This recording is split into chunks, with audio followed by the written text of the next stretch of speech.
because of fucking real ID stuff. Some people live in some states, you live in states like Oklahoma or everything. You're gonna have a passport just to fly on a plane to another state? Let me, and again, whose agendas are really being advanced in all this? The agendas of these supposed patsies and these supposed terrorists? No. Hell no. And again, I made the prediction a few years ago on the show. Oklahoma, even if you don't care about Tupac Shakur, even if you don't care about Suge Knight, and even if you don't care about Biggie Smalls, and even if you don't care about Scientology, there's some stuff you need to know so that you can further understand the way the world works, the way the world really works. How the rock and roll game fits into this, rap music, which was created by white people, old men, old white Jewish men. That's who is the force behind rap music. And it always has been. They created the genre. Hate to disappoint you. It's a psychological operation. It's absolutely a psychological operation. I almost hesitated to say that in the occult, there's many archetypes. And one of them, this is even expressed in the tarot, this is the symbol or the idea of a black king, meaning a black man, a Negro type of man, with a white queen, a black king and a white queen. In other words, it's with Masonic, you have black and white and everything like this, but this is expressed in, people with, base terms or, however you want to look at it. It's a concept. Okay, so here's the kicker.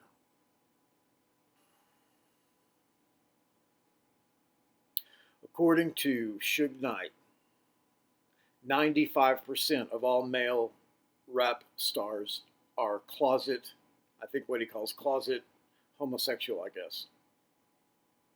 Okay, that cannot be an accident. I mean, obviously, we know P. Diddy is a fag, obviously, right? But, every other one of them, what about 50 Cent, isn't he some kind of tough guy or something like that? Well, I don't know. But there's a lot of evidence that points that to the truth of this. Of course, Lil Wayne, he got hoed out by Birdman. I mean, that's just obvious. Even in the videos when Lil Wayne was a kid and they were doing those videos, he was running away from Birdman, and Birdman was trying to find him. I wonder why. You know what I mean? Woohoo! So, the video that you're about to watch is a commentary on one of Josh Reeves' episodes, I guess. And it's actually kind of old. Not the commentary. The commentary was done last night. But actually, there's another commentary on it, too. But it's just kind of some wild, outrageous stuff I did a couple of years ago. It's kind of stupid, really. But it gives you a chance to look at a little bit of how this program used to be a couple of years ago and to retouch upon a very important subject. It's actually several interlocking subjects. It really gives the viewer more of a comprehensive understanding, if one can even say that they have a comprehensive understanding of the way that our world works, all the way from these weird government agencies to these angelic hierarchies, the Elohim. That's the government, okay? Check this out. It's got some very good information. I'm not able to get any new equipment here, which we desperately taking contributions? That's not a business plan, we barely survived and barely made it again on our operating costs for the month. We cannot have that happen again this month, or we're good. It's a fact. Yeah, because you'll be eating ramen soup, huh? Fuck that. My friend of 18 years dies. This shooting shit pops off. Again, I'm already working on this film. One of the main things, just like what happened a few months ago, and I told you there was more of this coming, didn't I? Go back and listen to the shows earlier this year when Chris Cornell died, and then Chester. Yeah, that happens every time.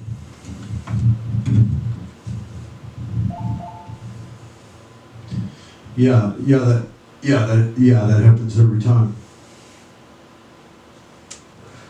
Or close to your age always brings the normal sort of things that you think about, you know.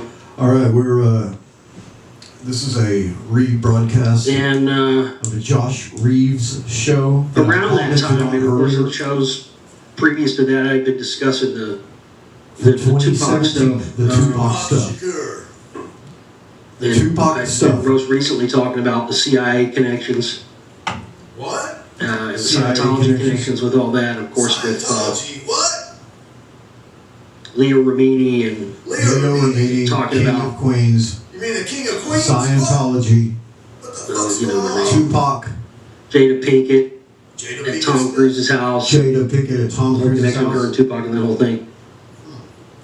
So I What's really going on? recently, I guess just that like the night before when my friend died, and then a couple of days later the shooting thing happened and all this stuff, and we'll get to that. But Okay, right there he's mentioning these shootings, and he's talking about the LA shootings. No, excuse me, not the LA, the Las Vegas shootings. Keep in mind this interview that we are watching that I've commented on before. That's very important information. And this imagery that you're seeing behind me was me, in a little bit wilder and crazier time 2 years ago in 2017. But the information on this interview, or this is a segment by Josh Reeves, I feel is definitely important enough to play for you again, especially in light of certain recent events. Josh Reeves ties it all together. He's the guy that connects the dots. I predicted his assassination after waiting a year, because it's not very rude. It is very rude to predict someone's assassination, but I did predict his assassination after he himself predicted his own assassination. I thought, well, fuck it, it's okay to do that now. So anyway, let's take a closer listen to this material.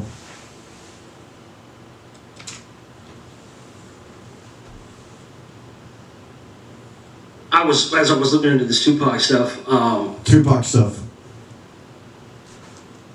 one of the things that I kept coming across, one of the things a lot of people aren't looking at in this whole thing is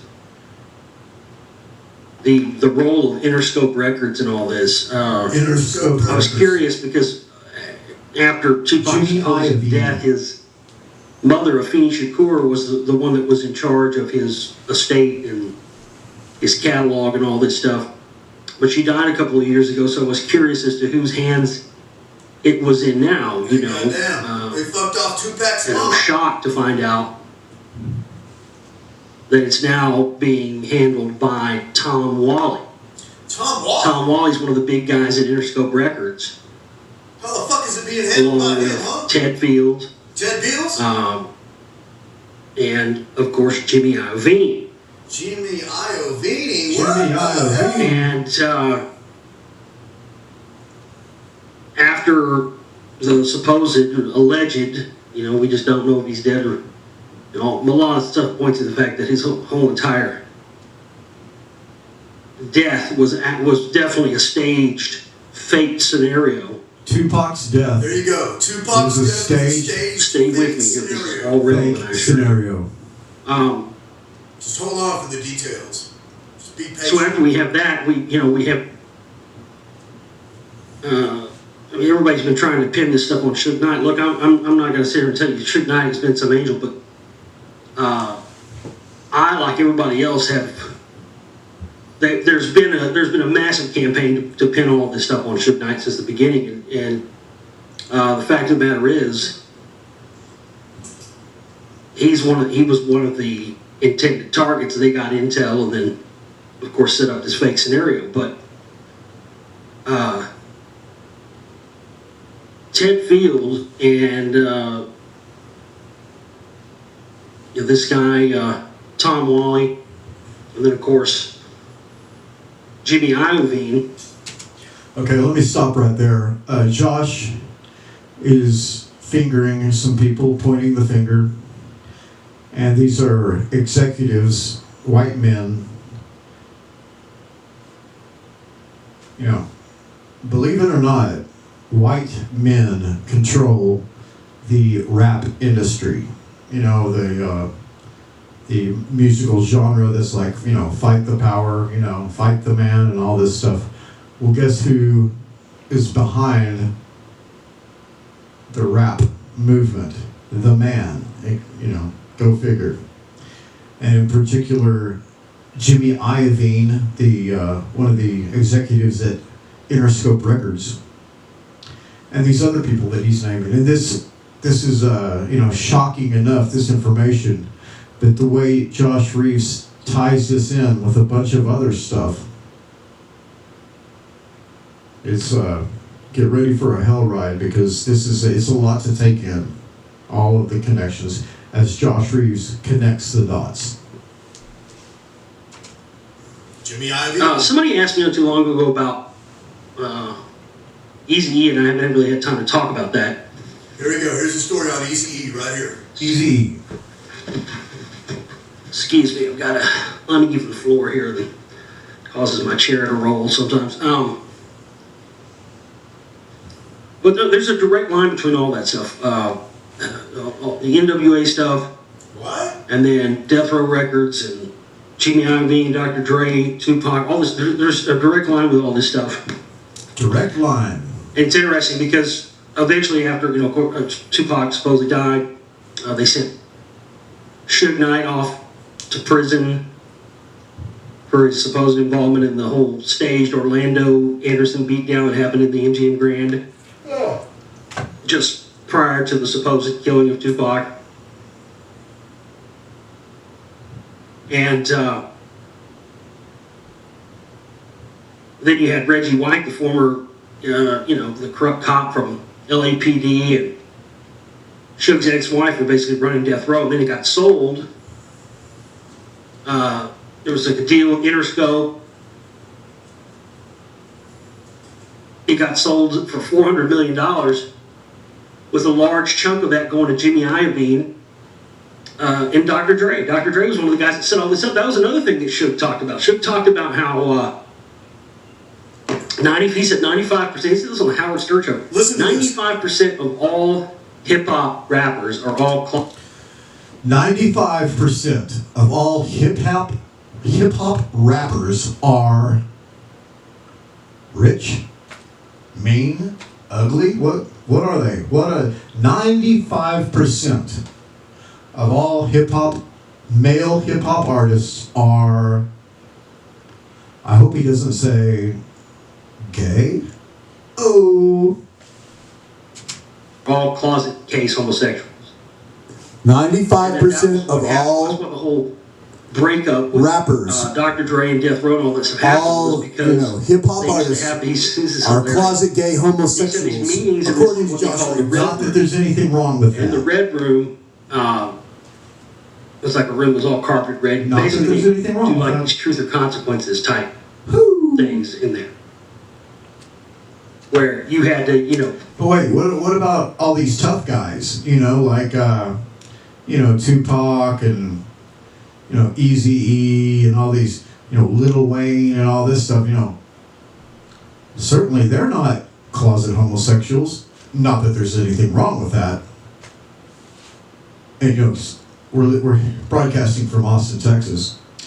Anyway, it's fascinating. lay everything on the table, get 100% truthful about everything you felt about, and if you weren't, then you got a beat down. They fucking take you to the beat down. They actually had a room called You the beat down, huh? What's up? in the recording studio. They would take. You get beat down in the recording studio after a session of truth or consequences. You gotta tell the truth, and if you lie, you're gonna get your ass beat down in the studio by Suge Knight. They would take, Damn that shit.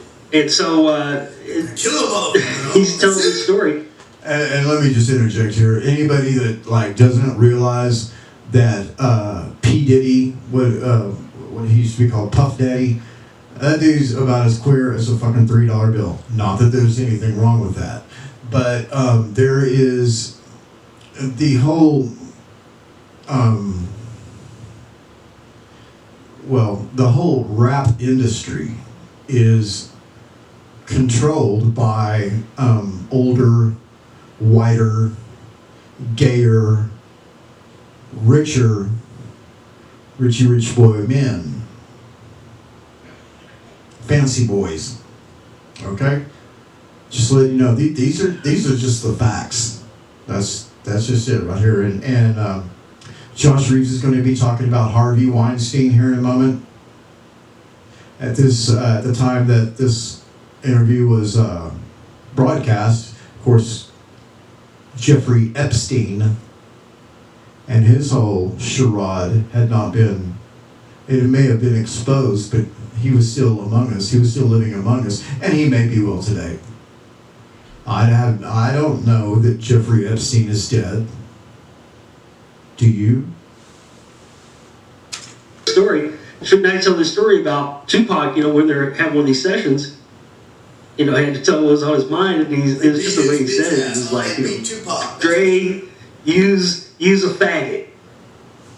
And okay, Dr. Dre is a homosexual. Not that there's anything wrong with that. Actually, he claims that he's not, because he claims to be bisexual, because he doesn't prefer to put his penis in another man's bottom, but he would rather another man put his erection in his bottom. And he's even said this in interviews, apparently. Not that there's anything wrong with that. And he was like, well, first off, I'm not a faggot. He's like, I can't be making records with somebody who likes to take it up the.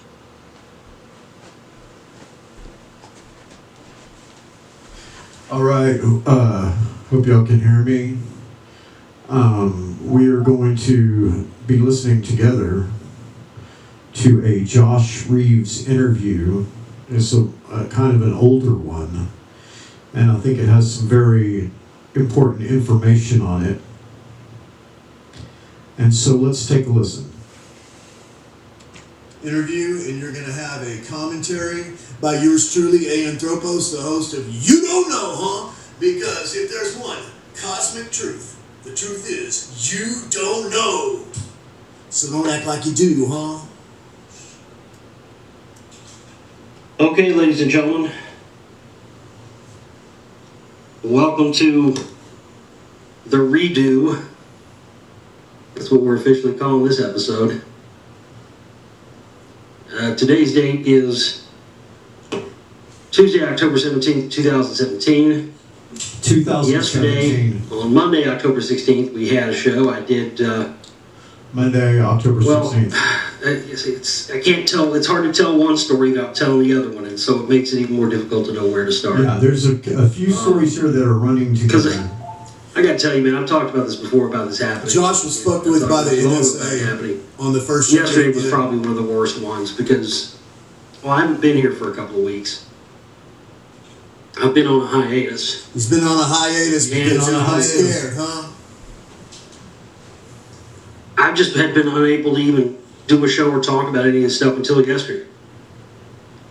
Took a lot of gutting up and a lot of me, finally getting to be okay with everything enough to get on the air and talk about it. And I checked everything. I double checked there. I do double checks now just to make sure that never happens. And I checked everything. I guess there's a chance it may happen again right now as I'm doing this. I don't know. We'll see. Hopefully not. Hopefully you're hearing this and it sounds normal. But I did double checks yesterday. Everything was working fine. I don't know. Considering what I talked about yesterday and considering the content of the show, it wouldn't surprise me if it was messed with in some way. Because everything was working 100%. I did a double check on the show. And I really did it really was. I have no problem, talking about the same stuff I talked about on the show yesterday. But I can't lie to you and tell you that I'm going to deliver it with the exact same emotional impact that I had,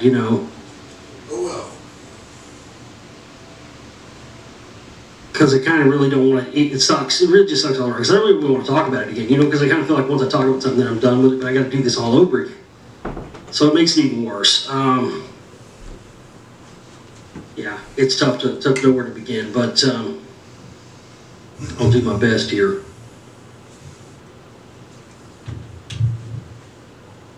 Let's see. Ooh, let's see. Well, as I said, I have been on a self-enforced hiatus for the past few weeks for a variety of reasons, which I got into again on the show last night, which nobody's able to hear because it got completely garbled. It's just I don't even know how it could do what it did. Is what's fucked up about it. It sounds like a double echo. It's just weird. Okay, yeah, Josh's show has been To me, it sounds like what fucked with electronically. it sounds like there was some sort of error in their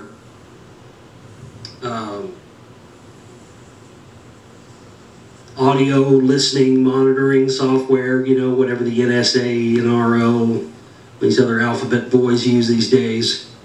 Okay, they're listening. Remember in the old days, I don't know if it's still this way anymore. I think it kind of is on cell phones. Keep in mind this interview was in 2017. But remember back in the old days when you could tell somebody was tapping your phone because you could hear like a slight echo that would come back.